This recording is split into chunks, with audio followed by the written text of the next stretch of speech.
Damn, boy. Your right hand is so much bigger than your left hand. I think that's pretty hot. Oh thanks, I played Dark Souls with that hand. Please go take a shower.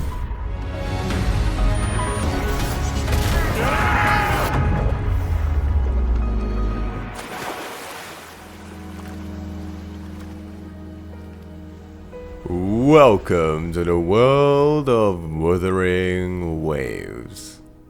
I wake up surrounded by some breathtaking scenery. Quite literally, I almost died here. Two lovely ladies in a dream to beat this game in as many dumb, stupid, unorthodox, ill is a good word to describe it, ways possible for no particular reason apart from I dislike myself. Where the hell am I anyway? We are in the gorgeous spirits. It's on the outskirts of Jinzhou. And I'm surrounded by two gorgeous spirits right now. This place is really living up to its name. Yo, my guy did a little jig. He's really excited to do this tutorial and learn a bit of lore, but as a big bad wolf, I do know a thing or two about wuthering. And as a professional white boy, I'm a bit of an authority on waves, so I would say I'm probably the best person to handle this quest.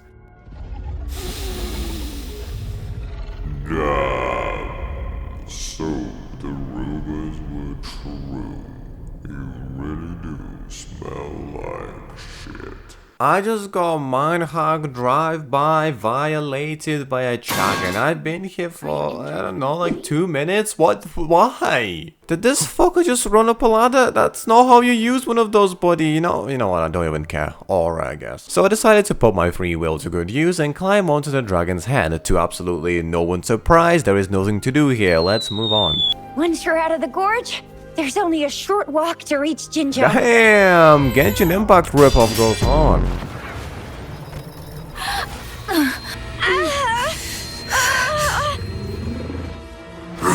Smells so fucking bad, you walk me the fuck up. Oh my god, okay, I get it, fuck you too. Hello, Earth 2 question mark. Hey, hey-oh, anyone there, buddy? Bro, you better start doing something, cause I'm unemployed like a motherfucker. I can stand here all day, big bro. Don't test me.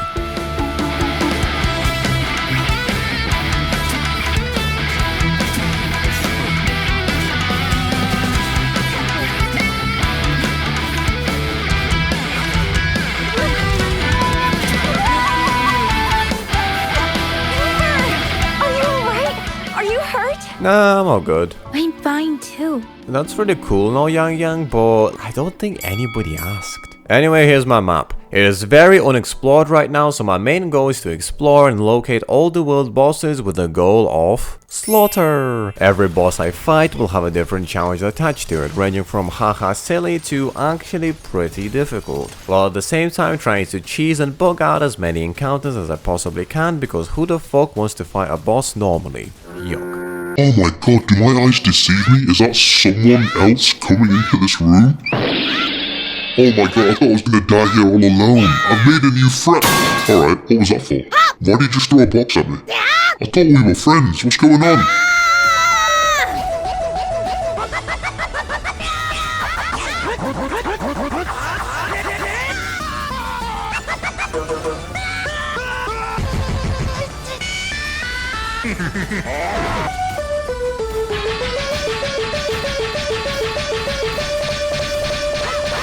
The magistrate left me with her riddles free, solve them if you wish to see me.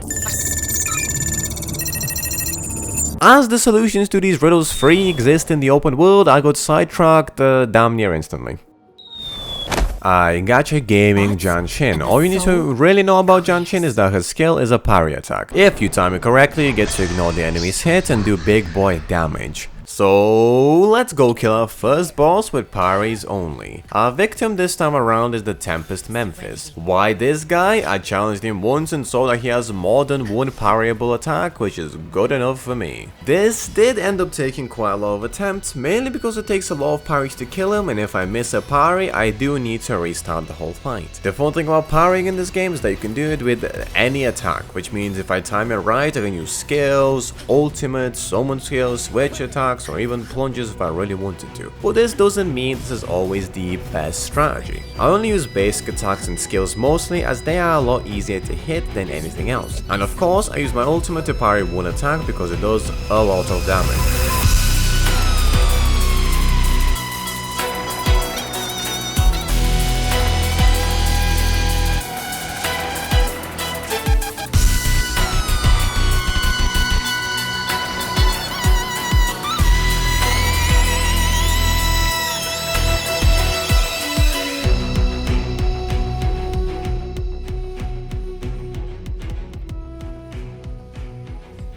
I hope you forgive my aura farming.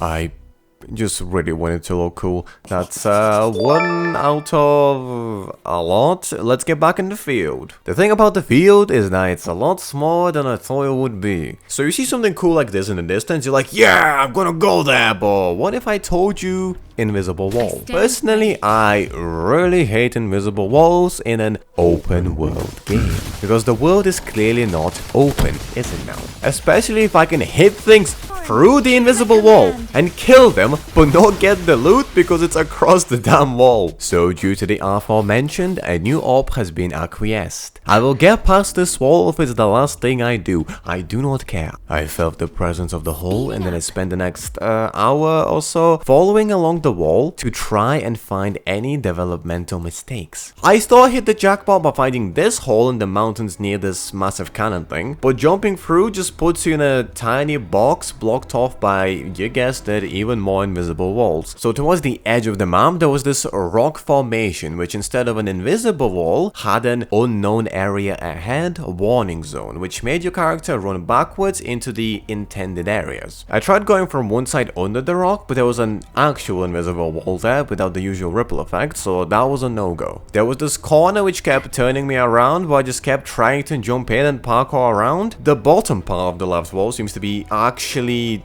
be a wall, so you can't slide down into the other side, but for some reason the top was exposed. I'm not exactly sure how or why, but you can make the jump to the other side of the mountain and then the invisible wall will become your ally by not letting you pass back through it until you get control of your character back. Now the actual area you get to explore here looks really cool, but there really isn't much to do here outside of a couple puzzles and a couple enemies to cheese as well. That's so funny, because that's literally how I feel playing through this fucking story. I'm glad you're self-aware, but I would prefer for it to be, you know, fun instead.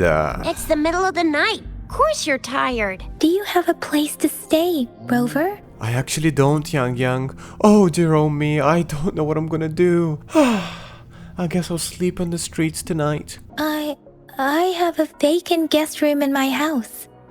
And if you don't mind coming over... I wouldn't want to intrude and impose, but if you're offering and you're okay with it, then... Aren't you forgetting something, Yang Yang?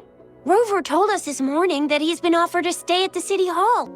Shut your fucking mouth, Tisha. You're the worst fucking wing woman I've ever fucking met. Fuck! If Tisha's gonna throw me under the bus, at least I know Baiji's got me. Introducing my bread and butter dog, Yutan Cheese. All enemies in Wu-Wa have a certain aggro range, and if you are not within this range, the enemy will just keep resetting its HP as a sort of anti-cheese mechanic. This means you can't just shoot any enemy or boss from 2 miles away and kill them. However, if there is a particularly tree-shaped object within the enemy's range, there is nothing stopping you from climbing on top of said tree-shaped object and hitting the enemy while it struggles to hit you back. Unfortunately, most skills and attacks will move you too much to stay in the optimal spot, and free aiming guns require specific angles, so that's where my little baby boy comes in. Baiji is the only character in the game with a summon. The heavy attack will send Yutan spinning and you can move him about within a certain range around you. This will keep doing consistent damage until you run out of stamina. The minor problem with this strategy is that Yutan really wants to spawn in on the same plane as Baiji herself, but if you're sitting on a tree with not too much surface area, it's pretty easy to knock him off to do damage to the enemy.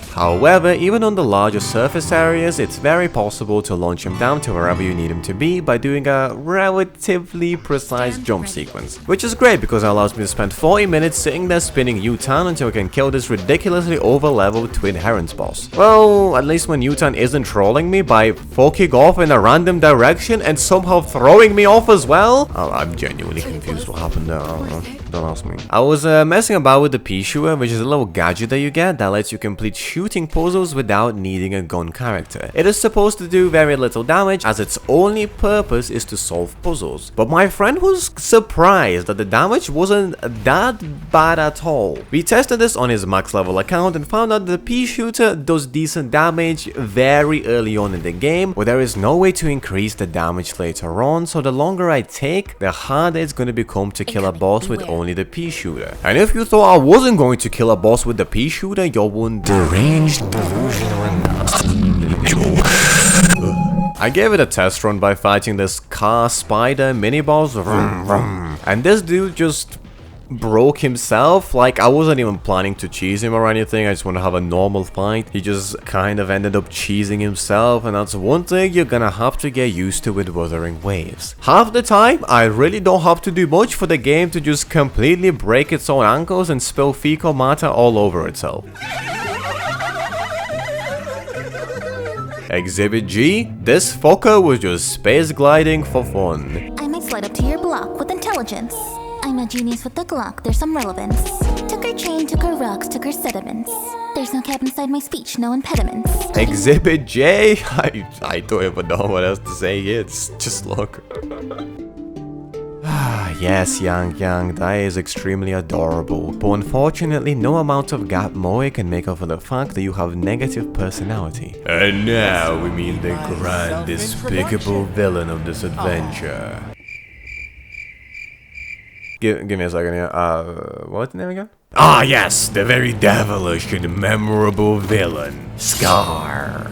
I hate this fucker so much, y'all do not understand. Every line of dialogue sounds like some 13-year-old's edgy, Joker-coded self-insert. He wanted me to solve some riddles for him, but I'm kind of already in a riddles-free situationship, so I impolitely declined. He said, no, do my riddles. I said, fuck you, take your monochrome hair ass back to Schindler's List. He started threatening me to do his damn riddles, and I said, pussy-o, I got a P-Shooter and no source of employment? Try me, bitch, try me. And so the bitch did indeed try me. The P-Shooter damage is not great, but like water is wet, the sky is blue, my wrist is non-existent, I could go on. The strategy involves a lot of running away, a bunch of dodging, and trying not to run out of stamina. Had to reset a couple times because I accidentally damaged him with a switch attack or a dash counter, but I just had to be more cautious next time. I decided to do this on Baijiu because she has a heal, which does do damage, but only if you hit the boss, and if you are far enough away, you can heal yourself without hitting the boss, which means I need to use less healing items and I don't die. It took a little diddly while, but it wasn't too bad to kill him, and so we can tick off the P-Shooter off the list. Lonely, I'm Mr. Lonely, I have nobody for my... You fucking bitch. Look at the fire plants. Their intended use is just to burn those thorns to solve various world puzzles, but I learned quite a while back that you can throw them at enemies to do damage.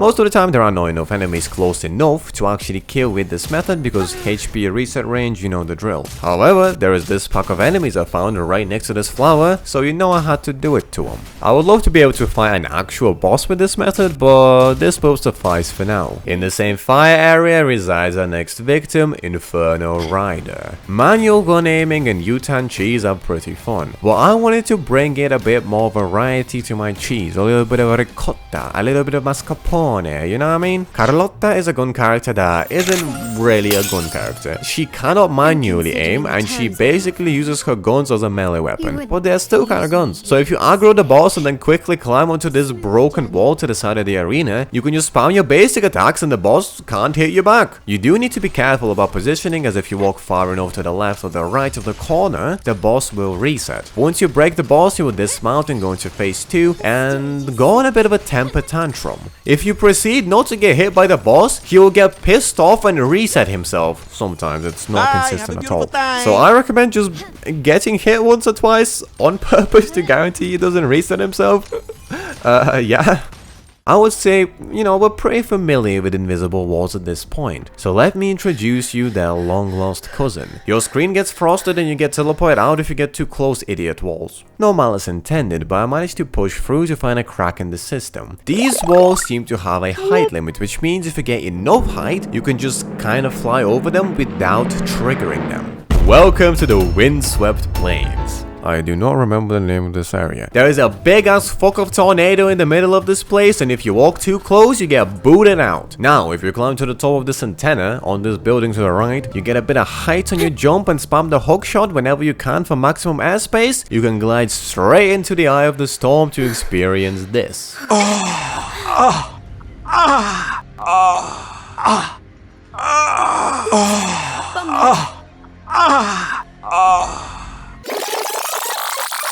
As you can see, I went above the teleport zone and my screen only started fogging up once I fell far enough down, and then it still didn't teleport me out until I was out of the tornado. Also, it's pretty funny. Once I gathered enough experience to unlock the Solaria 3-phase ascension trial, I knew that I had to do some bullshit. The SO3 trial is a challenge which you can complete to raise the level of the world. This makes enemies stronger while at the same time improving all the rewards. Let me introduce to you intro and outro attacks. You can have 3 characters active at any one time, and whenever you switch characters, the character coming into the battle will perform their intro attack, and the character leaving the battle will perform an outro attack. It's essentially a more complex version of switch attacks you would find in fighting games. As these work in tandem with each other, I wanted to see if I could beat this soul-free trial by only using these intro and outro skills. For this trial, I had to defeat 8 waves of enemies within 3 minutes, and the damage was not particularly inspiring. So it's time to go back into the kitchen. I couldn't level up the intro and outro attacks yet, so I only had a few ways to increase my damage. Leveling up my character's level, my weapon levels, picking relics that do more damage, and damage boosting food. But before getting into all of that, I had to pick the right team for the job. First up is Janshin. She was my strongest character at the time, and her intro skill is one of the best ones for pure damage. Second up is Tao Chi. Her current weapon has a passive which gives increased intro damage, and she also possesses the highest base intro skill damage out of everyone else in the roster. Last up is Chisha. She is the only character I have available that has an intro skill and an outro skill which both do damage. Most characters have one of them do damage and the other one to be some sort of utility or a buff, but Chisha does damage with both, which is perfect for this fight, and she will be my biggest DPS here. I got the full team to level 40 with level 40 weapons, took them out for a nice meal of Jansho skewers for a team-wide 100 attack boost, and prayed for their successful return. My prayers were not answered. This took quite a few attempts as my damage is so bad, I can't really play it safe in any way. Like, to the point I can't really spend time dodging too much or waiting for attacks. It's just a constant switch loop and trying to dodge with movement mostly while munching on heals. It's one of those you have to play super risky for maximum DPS, or you might as well not play at all situations. But eventually we managed to triumph over this trial with a whole 12 seconds to spare. That's not bad, that's not bad at all. Main story quests. We love them, I don't think love is the word I would use to describe my feelings. But hey, at least the puzzles are worse. It's hard to put into words how much this specific part of the story infuriated me. This game basically said, go solve this puzzle. I'm like, yay, I love puzzles. But then I kid you not, damn near every 30 seconds, someone would interject in my ear telling me exactly what to do. You should do this, you should do this, you should do this, you should do this, you should do. Stop! Give me a minute, I just want to check out this fucking side area and grab a chest, man. I get it, I'll do the next bit. It's okay, man, it's okay, I'll do the fucking thing, man. It's a bit counterintuitive to make a puzzle and then not let the player solve said puzzle. And to make things worse, my least favorite character jumps me again. Lovely. It's time for the Scar rematch, and our champion this time round is Chacona, the mystical musician whose choice of instrument is Gun. For this fight, the challenge is to kill Scar only using the gun free aim mode. The strategy isn't too different from the pea shooter, as I want to run away and dodge and shoot him whenever I get the chance to do so. However, you move pretty slowly in the gun aiming mode, so you need to be either quite far away or only punish very specific windows. There's also a weird bug that happens when you try to go in and out of free aim mode too quickly, which will do a weird little zoom in and out and then force you to walk slowly as if you're still in the aiming mode even though you are not. Basically just boober things, don't worry about it. Very annoying but dealtable with. Once you kill Scar, you actually didn't, because he gets a phase 2 with a second health bar in this rematch. I took way more damage in phase 2 as I learned the moves, and the moves are quite a lot more challenging than base Scar with plenty of delayed attacks. After eating a whole feast and spending 22 minutes fighting this guy, I beheaded him and put him on my wall. Game is game. Look at this map. You can't swim directly to the next island because of the aforementioned get teleport back idiot walls. But I wanted to test what could mayhaps be possible if I just, you know, skirted around the edge of the ocean. Essentially the same thing I did earlier. Scout the perimeter of the walls to find any holes or crevices to squeeze through, except this time it needs to be done in water, which means I need a lot of stamina. Like a lot of stamina. I made sure to level up my data bank to increase my maximum stamina as high as possible, and for the rest, I would have to rely on food. So I spent maybe 2 weeks or something collecting and buying stamina restoring food and ingredients so I can cook even more stamina restoring food. The only 2 sources of stamina restoring food I have access to was milky fish soup, which restores 40 stamina, or long viscous crisps, which restore 80 stamina. I fortunately had the character Daijin, who has a chance to create a special version of the crisp which restores 100 stamina instead. And I also got a little bit of Oreo fried rice to reduce the stamina cost of swimming. I looked at this inventory and hoped it would be enough and set out on my swimming journey. There was about 30 seconds of cool views, but mostly just swimming for 2 hours until I found it. Eventually, you run into an actual physical invisible wall which separates you from Renacita. And then the turns you around and makes you walk backwards wall is right to the right of this one. So essentially, there's like a bit of a corner here. This feels eerily similar to the previous scenario where I just jumped around the wall, except this time there's water. I basically got as close as I could to the corner of the 2 walls and did a dash micro jump combo and actually managed to skirt around the wall. Everything is going great. I'm swimming into the invisible wall from one end and I should regain control any second.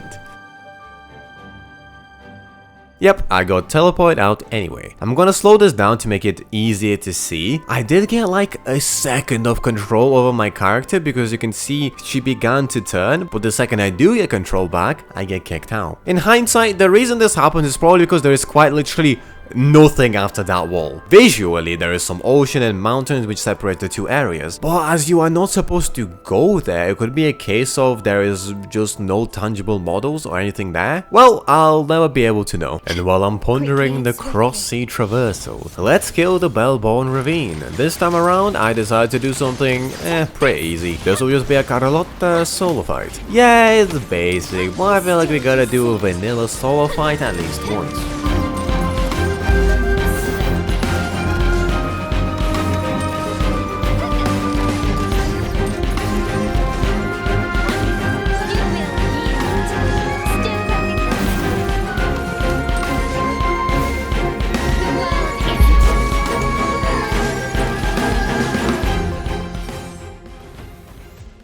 On the topic of cop-outs, my next victim is the Morning Ikes. Well, I shouldn't say my victim. This guy's victim. Probably my favorite way to play this game is summoning my overleveled friend to one-shot bosses for me. This one isn't even like a gimmick. This shit is straight up optimal. Best in slot, baby. Okay, fine. I'm done fooling around. So instead, I'm gonna engage in some monkey business. When I entered the jungle area, the game said you should leave, and I said no. I tried walking through what looked like the entrance to the grove, but I got kicked the fuck out. So you know what? I decided to take the high road for once. It took a bit of parkour, but eventually I made it into this round, suspiciously important looking area, hoping I could destroy the poison buds, but nothing. Then the toxin gas got my ass. I then tried the main entrance again, and it worked? I don't bloody know of Uber things. Before unleashing my inner freezer, I did have to spin the wheel of punishment, which landed on echo attacks only. Instead of relics or equipment, in waves you have to kill enemies to catch them like Pokemon, and whether they are good or not is completely RNG. Outside of extra stats and passives, these echoes also give your characters a brand new attack they can use. I kinda cheated. To make my life easier, I did allow myself to switch characters to make it a bit more interesting and speed things up, as these echo skills usually have quite long cooldowns, which will be fine, but every character I own has at least one intro and outro attack which does a bit of damage, so it's not a pure echo only run.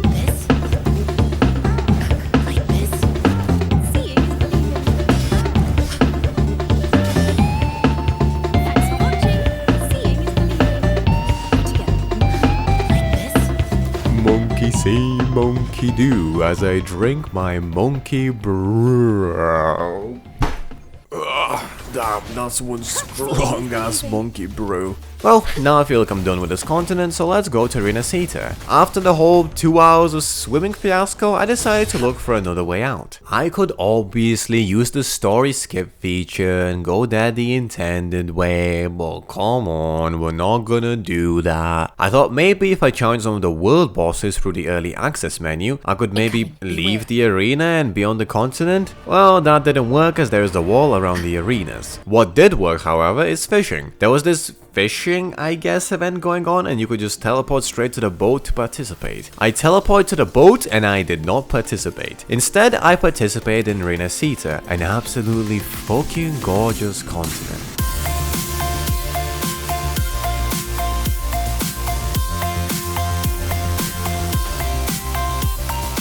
Before I could explore this place properly, I do need to get to the mainland. Right now I'm in the docks, I'm guessing the intended way to go there is something story-related, I don't know. What I did is swim to the nearest low shore and made the long climb up. Thankfully, my swimming the ocean adventure did not use up all of my food, so I had a decent bit left for me to use for stuff like this. And now we are here. Welcome to Rinascita, like for real this time on Squidward. Once you climb towards the top of this mountain, you are met with the Dragon of Dirge, Gehinum, who I fought with dodge counters only.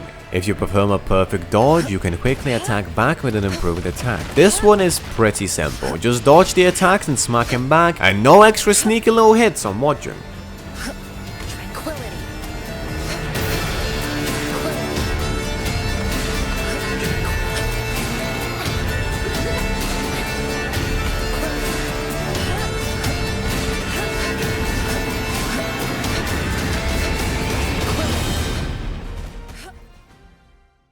When I got stopped at this bridge, I was expecting a troll to scream from under it. Instead I got two knights dueling under on it. They were fighting each other and they were not aggroed onto me. We all know where this is going. I sat there for, I don't know, 20 minutes, but unfortunately, it seems once either of the knight's health drops below a certain percentage, that specific knight resets, so you can't actually watch them kill each other. This made me very sad, as I like when things kill themselves. Jump! But fine, I'll get my own hands dirty, I guess, sure. Enthralled by the salacious symphonies of the foggy river, I wander straight into the clutches of Lorelei. One moment I was resting in the chair of Sir Sneeko, then the next I am awoken for a clash of spell and sword. I bet you can't even spell sword, S-O-R-D-W, bitch! Won't lie, I had a really difficult challenge for this fight. I had to be Lorelei normally.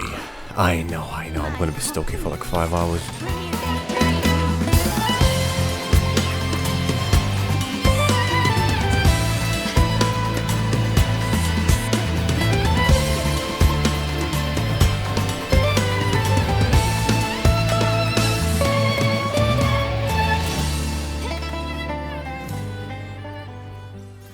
So at the end of this area, there is some sort of ski granola railway system, which I'm guessing you are supposed to take. No one told me how to take it, so I had to make my own way, which included plenty of gliding and climbing dangerously long and steep cliff faces with my massive supply of provisions. Well, it's no longer massive. My fast character's been mungin', but that's okay since it allowed me to meet this great massive mountain. And once I made it to the top, the view was worth it. Makes me feel like I should give some, I don't know, stellar life advice and do a hope core edit. You live on a planet that is 70% fucking water.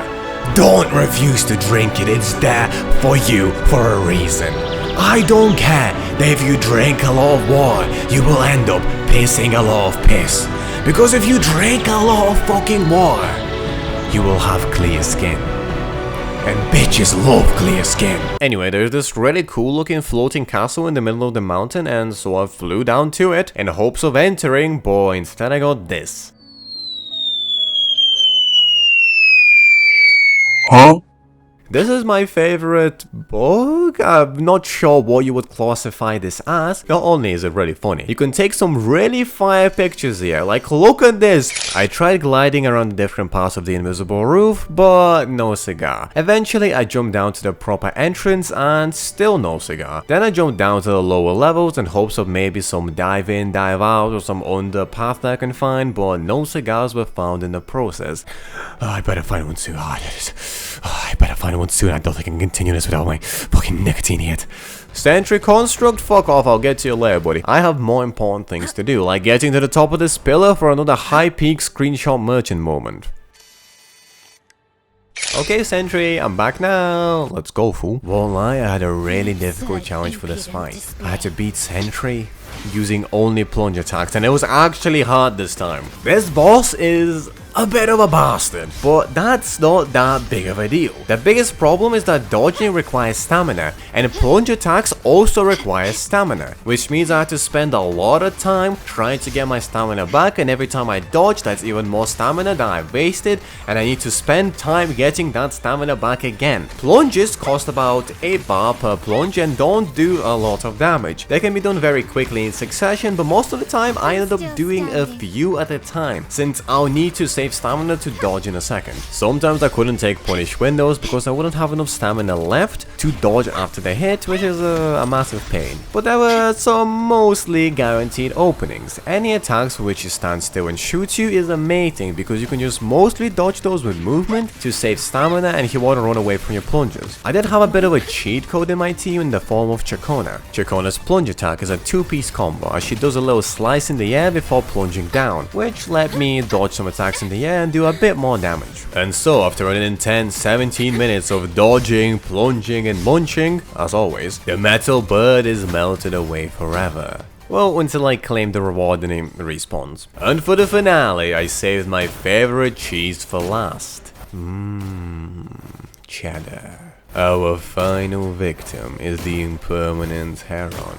A three-headed cuckoo! And this cheese is a bit weird, since you need to actually kill the boss first for it to work. Stay with me. Once you kill the boss, don't claim the reward and let it respawn. First get into this exact position that I am in right now, and then do it. The boss gets aggroed because you are within its range. I'm literally right on top of him. But as you are in its blind spot, it doesn't notice you and doesn't hit you back. This will remain true as long as you don't move, so take out your firearm of choice and start blasting. Unfortunately, once you do break the bird, it will be angry again and you will need to fight it properly.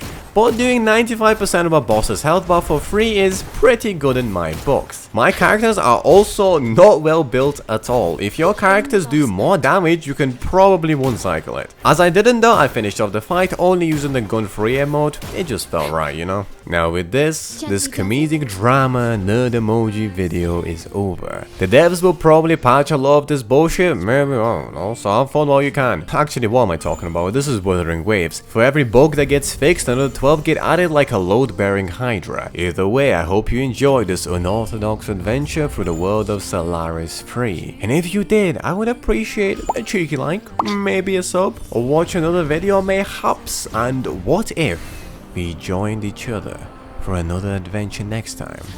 Haha, just kidding. Unless... Elris Bozo, get out of here! Okay, bye.